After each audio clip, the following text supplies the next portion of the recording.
So you see how Bhutan is sandwiched between India and China, such as India and Bangladesh. So it's very important for the Bhutanese, their rivers in the west part of Bhutan. That's where one of the two parts where China is encroaching. The north part of the chicken neck is the Sikkim area, Sikkim state in India. But in the line of contact, they don't allow. So all the soldiers from both sides, they have spears, they have clubs with nails. And welcome to another video of Out of Your Comfort Zone. My name is Rodrigo, and no, I'm not in Bhutan yet. I'm in Vietnam, in Ho Chi Minh or Saigon, as a lot of people know, one day before the 50 years commemoration of the reunification of the country, or how other people know, the fall of Saigon, when finally the Americans were defeated and the country of Vietnam was reunited, the south with the north. But why I'm doing that from here before you go to Bhutan and talk about geopolitics? Because I lost the video with the introduction of this video about geopolitics in Bhutan. So I'm doing here now from Vietnam, eventually this video about the war of Vietnam War, reunification of the country, the 50 years commemoration is going to be on the channel. But for now, I know you came here for the Bhutan video. One's going to be specific about geopolitics, why I was traveling there. But I have two other videos just about traveling in Bhutan.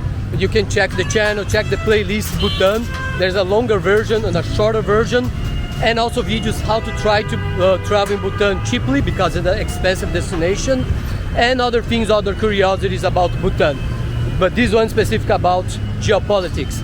And you see we are here, everything is about the reunification of Vietnam. I'm sorry, I know you are into the Bhutan stuff and I'm talking about Vietnam. It's just a small parenthesis here. And I'm gonna ask you a favor. The traffic here is crazy. If you haven't done yet, please like and subscribe to the channel. We're still a small channel, so every like and every subscribe really helps the channel to grow. And last thing, since you are here and you probably like geopolitics, those are the North Vietnamese tanks that crashed into the palace that you saw right at the beginning and finally conquering the south of Vietnam. This was the government's palace of the South Vietnam. Once the palace fell, the war was over. So it's very important here for them. And you can see flags everywhere. But I'm going to talk more about Bhutan, especially China and India, how they're very involved in Bhutan in this geopolitical video about Bhutan.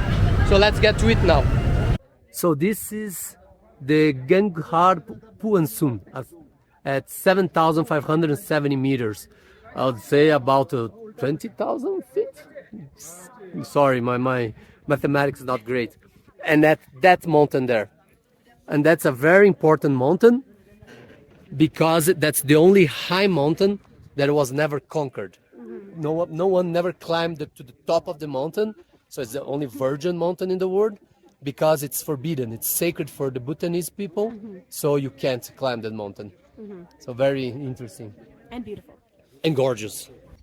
But this part here in the Himalayas is very important because it shows the geopolitical importance of Bhutan today. That's the Himalayas. Across there is the Tibetan Plateau, which is essentially China, officially China. So, and to the east, you have India. To the west, sorry, you have India and then Nepal. So you see how Bhutan is sandwiched between India and China, two massive superpowers, militarily, economically, nuclear, both they have nuclear weapons. And I'm trying to be somewhat neutral here, the occupation control of Tibet by China, the Bhutanese people got really worried because they had a lot of relations with Tibet, even though they have centuries ago, a lot of wars. You're saying that they're very culturally similar? Yeah, they're both Buddhist. The language, there's a lot of similarities as well. I think the written script is similar to Tibetan. But they saw China controlling Tibet, and they said, well, we're going to be next. So they count on India to protect Bhutan, essentially. So there are a lot of Indian troops here in Bhutan. We saw already a lot of soldiers, and they help protect the border. But even though the Indians are protect the border, there are still some disputes, border disputes with China. So today there are 2 spots here in Bhutan that China is at the border is slowly occupying actually. I'm gonna put it in the map here, and then I'm gonna suggest a video for you guys to watch. They occupy a little bit militarily, but they also send people like workers to live on those places. So essentially they send settlers to these regions. They start living there, and then suddenly, oh, that's China now.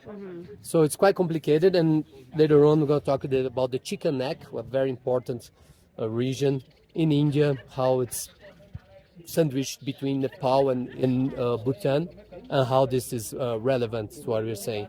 So yeah, Bhutan now it's in a pickle in between India on one side and trying to be over-dependent of India. They have no diplomatic relations with China because of that. So you can't cross the borders, for example. There's a black market. But they also don't have diplomatic relations with the United States. There are no American embassies here. One of the few countries that don't have American embassies. But we stopped here because there is this beautiful group of stupas as well. So you could see a little bit of the an attraction here. We are crossing a mountain pass, and you have a great view of the Himalayas there.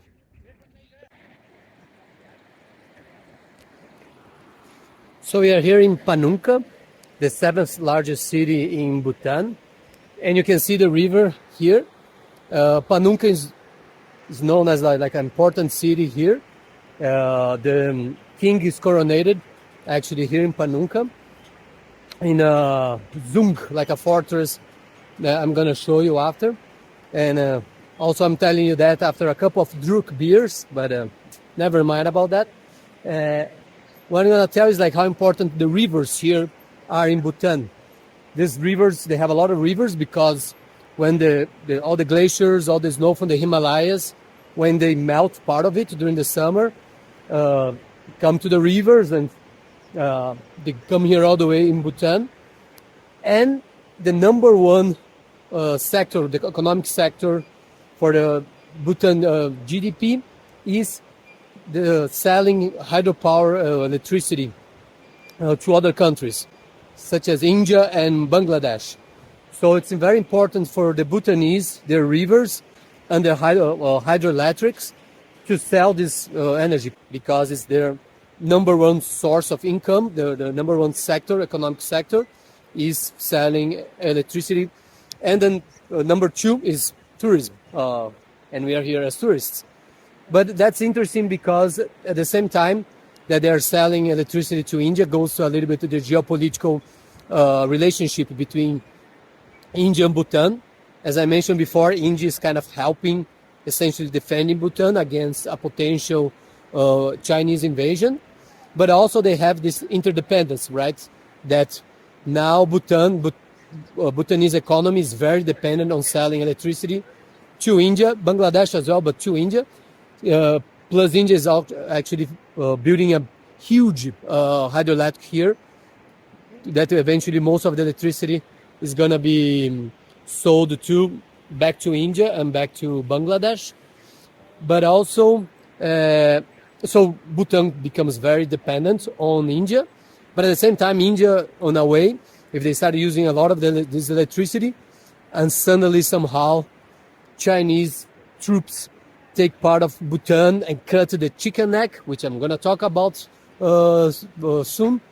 They cut the chicken neck, they can cut the electricity transmission from the hydroelectrics from Bhutan, and it can affect border areas, Indian border areas of Bhutan that are now dependent from this Bhutanese electricity. So it shows how Bhutan now selling electricity is almost like a shield against China, helped by India. So see, India, if China does something to Bhutan, you're going to be affected. You're going to be affected in many ways, but you're also going to be affected by the lack of electricity that you used to export. A little bit like people say that Taiwan they have the microchip shield, which is if China invades Taiwan, the United States is going to be very affected because most of the microchips, high-level microchips, semiconductors in the world come from Taiwan. So the fact that they produce so many microchips help Taiwan, because they know the United States won't let China take over all that production. So that's it. That's just an interesting fact. Another interesting fact about the geopolitics in the region. So we have a friend here, and then we have Tiger's Nest, the main tourist attraction here in Bhutan, the monastery. And I'm taking advantage of this nice view here to talk a little bit about the chicken neck, the Indian chicken neck, that I've been mentioning how important it is this region.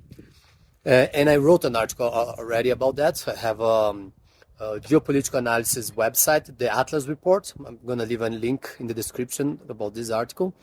And what is the chicken neck?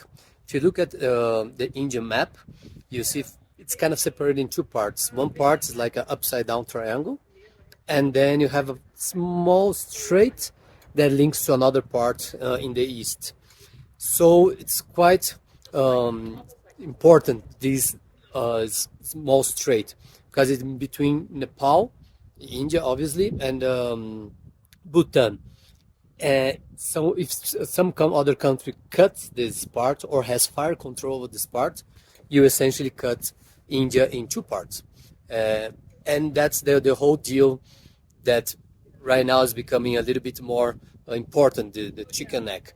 Because if you look at I'm going to show the map as well, in the west part of Bhutan, that's where one of the two parts where China is encroaching in this area, slowly trying to take a little bit of land and putting some settlers there and everything. And then there's the dispute with the government. And if you look, it's right close to the chicken neck. So if, for example, and it's the higher up, right? So, and in military terms, in wars, if you have the higher ground, you have the upper hand. It's easier to defend, easier to attack, have fire control over a certain lower area. So if you have Chinese troops there, somehow they encroach in that area, even if they don't occupy the part of India, the chicken neck, they have fire control over it with artillery, long-range artillery, and then they could split essentially India in two parts. Obviously, India knows that, so they have a lot of troops in this area, and a lot of troops here in Bhutan helping defend that part, and that kind of triple border. So that's why it's important, this area, because also the north part of the chicken neck is the Sikkim area, Sikkim state in India, and they are not ethnically Hindus. They don't follow the Hinduism. They used to be a Buddhist nation like Bhutan, and in the I think 1960s they had a referendum. I won't know how clean and transparent was this referendum, and they were incorporated in a Indian nation, but they used to be a nation, a kingdom by themselves. So you know how empires or autocrats and everything, they can do whatever they want with history. They can remake history to justify their actions. Look at Putin justifying all kinds of history to justify invading its Russia's neighbors. China one day can cut the chicken neck and say that the Sikkim area somehow historically blah blah blah has more connection with China and take over that area. It can happen. So that's an important issue, another extra layer that complicates this chicken neck region. And I'm going to talk a little bit of the historical rivalry between India and China. But one example was a war that happened here in 2003. There are some people, they live in the Indian territory, but they are ethnically different, and they had some rivalry of problems with India. My arm is getting tired with India, so they were expelled. A lot of them were expelled, and they found refuge here in Bhutan. But they started to arm themselves and everything to eventually fight back the Indian military. So much so that India at the time, 2003, considered them a terrorist group. They were preparing, armed themselves to fight back in India. So the Indian government kind of pressured the Bhutanese government to kick them out. And there was in 2003 a 3 days war that nobody knows about it, probably because it was the same date, the same year that the United States invaded Iraq. So everyone was talking about Iraq invasion. And they expelled, they won the battle, they expelled the Assam from Bhutan.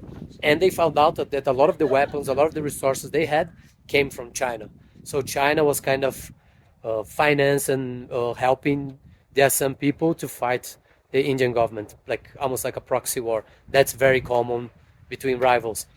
And you think because they are the two oldest civilizations in the world, India and China. We are hearing here that was an old Buddhist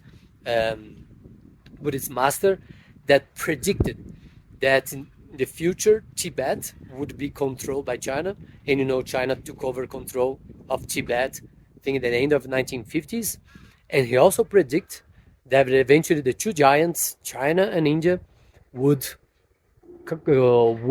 make Bhutan suffer. That was his prediction. That didn't actually happen at the moment, but it might happen. Nicky reminded me here, he predicted that in the 8th century. So especially the Tibet part that already happened, but the other one, we will see. And Nikki's there enjoying her lunch. Since I'm recovering, I'm eating very slowly. So. Yeah, and you have more dog friends. And again for you all, tiger nest. So now I'm here in Paro. It's the second main city, close to the airport. The main airport, Bhutanese airport, is here. So you're probably asking yourself, like, you're talking so much about the rivalry between India and China and so on, but what about the BRICS? Are they friends in the BRICS? The BRICS, the group of countries that are trying to more or less challenge the West supremacy in the world. Just a little explanation about the BRICS. Maybe if you don't want to hear, you can skip ahead. The BRICS, originally, I think the term was coined in 2009, 2010 by a banker from Goldman Sachs, the American bank, and was to describe a group of countries that were the emerging markets. They're big, their economy was growing a lot, and they were gonna take over the world. So Brazil, India, China, Russia, and South Africa. Now, think about how those countries are today. Brazil, I'm from Brazil. It's not nice. It's not well. The economy is not doing well since 2014, 15 more or less. So forget about Brazil for now. I'm from there, I can tell you. Russia is in the middle of a war. 2/3 of its military was destroyed. They need North Korean soldiers and Iranian weapons to keep fighting against Ukraine. They are under sanctions. The economy is a mess. Hyperinflation. Forget about it. China, still a superpower, still the second most powerful country in the world. The economy keeps still growing, but in a much lower pace than it used to be. And they have all the housing market problems they have now, youth unemployment and so on. South Africa, don't even ask me about it. I was there a couple of weeks ago, and they are still having rolling blackouts because they have problem with their electricity infrastructure, and the economy is not doing great, so forget about it.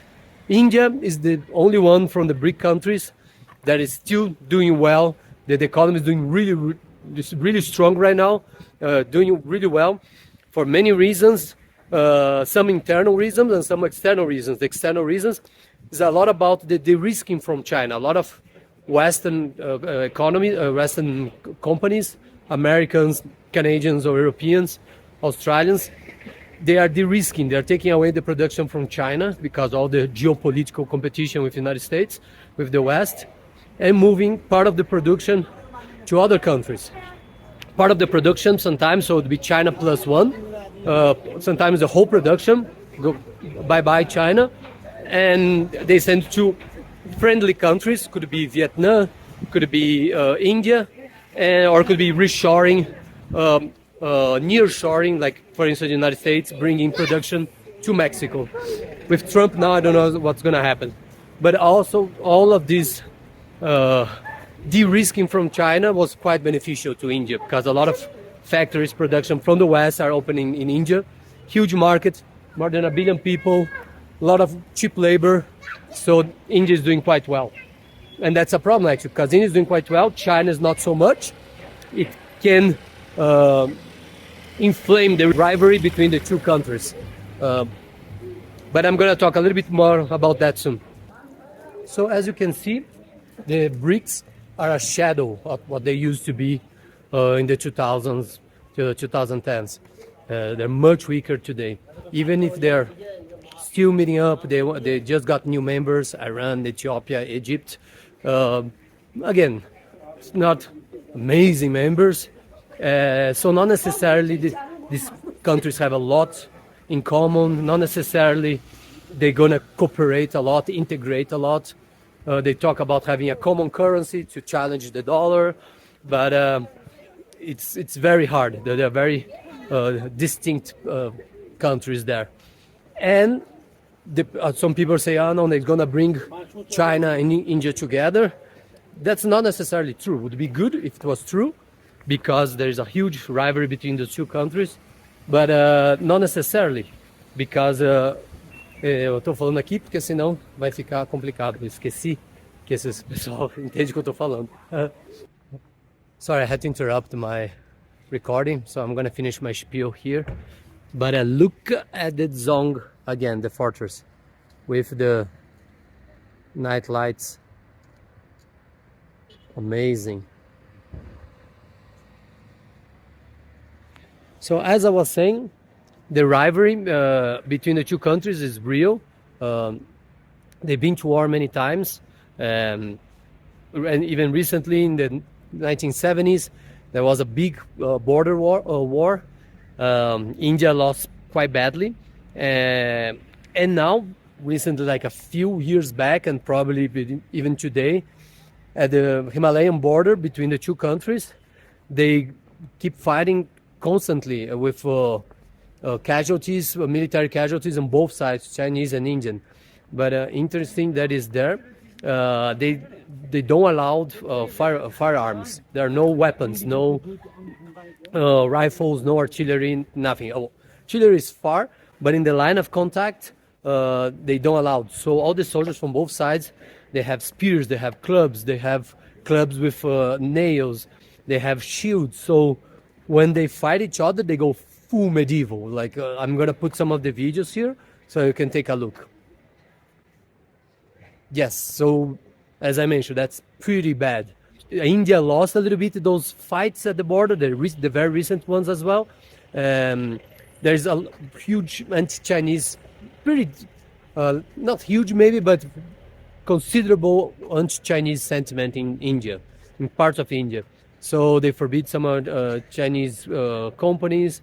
In some parts they don't like TikTok, and that's a problem for those two countries to cooperate in the future through the BRICS and so on. So even though they say that the BRICS say they want to create a common currency to challenge the dollar, the supremacy of the dollar, and eventually challenge the supremacy of the West, it's really hard to see. Even also as well with those new members, Ethiopia, Egypt, Iran, they don't have that much in common, all those countries.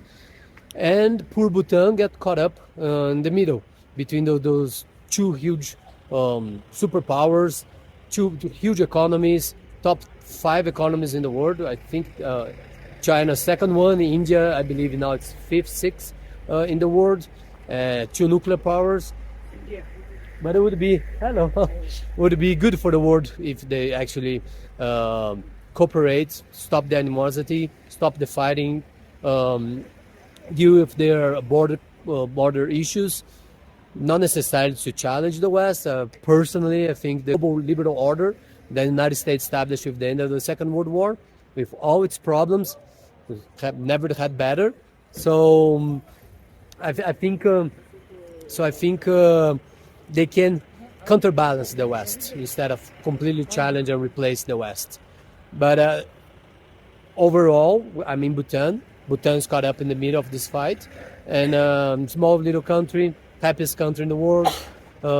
Hopefully, things are not gonna get ugly for the small country that right now has some border issues with China, losing a little bit of terrain for China, and has the support, military support from India. Hopefully, things are going to stabilize and not have many issues in the near future. Hope you enjoyed this this short video about geopolitics in Bhutan. Beautiful praying wheel here. I like to do these geopolitical videos from the places I'm visiting, so it's more interesting and to show a little bit of the place. I have a video I'm gonna have a video about traveling in Bhutan, traveling cheaply in Bhutan, which is very, very hard, and a couple of more general videos about Bhutan because it's a very interesting place, the real Shangri-La. That's it. Hope you guys enjoyed.